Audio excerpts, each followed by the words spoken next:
அஸ்ஸலாமு அலைக்கும். Hi friends, இன்றைக்கி என்ன வீடியோ பார்க்க போகிறீங்கன்னா கார சட்னி ஹோட்டல் ஸ்டைலில் வெறும் 3 இன்க்ரீடியன்ட் வச்சு மட்டும்தான் இது செய்கிறது. இந்த சட்னி வாங்க எப்படி செய்கிறதுன்னு பார்க்கலாம்.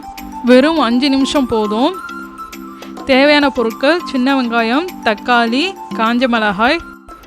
ஆல்ரெடி என் சேனலில் வேறு ஒரு கார சட்னி ரெசிபி போட்டிருந்தேன். அதுக்கு நல்ல வியூஸ் வந்திருக்கு. நிறைய பேர் பார்த்துருக்காங்க, நிறைய பேர் லைக் பண்ணியிருக்காங்க.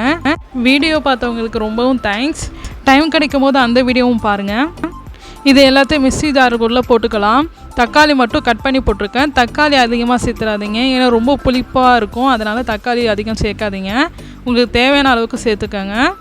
சின்ன வெங்காயம் தான் இந்த சட்னிக்கு ரொம்பவும் டேஸ்ட் கொடுக்கும். தேவையான அளவுக்கு உப்பு சேர்த்துக்கலாம். இதை நல்லா அரைச்சி எடுத்துக்கலாம்.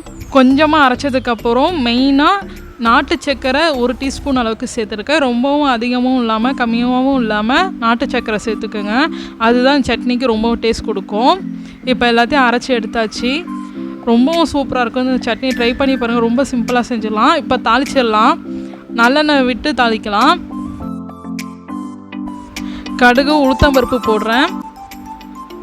அது நல்லா பொரிஞ்சு வரட்டும். அதுக்கப்புறம் கருவேப்பிலை சேர்த்துக்கலாம்.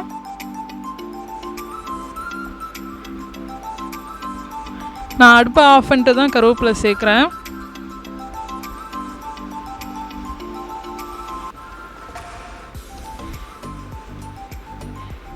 இப்போ அது சட்னியில் சேர்த்துடலாம். அவ்வளோதாங்க, நம்ம சுவையான ஹோட்டல் ஸ்டைல் கார சட்னி ரெடி ஆகிடுச்சு. நீங்களும் ட்ரை பண்ணி பார்த்துட்டு எப்படி இருக்குன்னு சொல்லுங்கள். என் சேனலை புதுசாக வீடியோ பார்க்குறீங்கன்னா என் சேனலை மறக்காமல் சப்ஸ்கிரைப் பண்ணிக்கோங்க. தேங்க்யூ ஃபார் வாட்சிங்.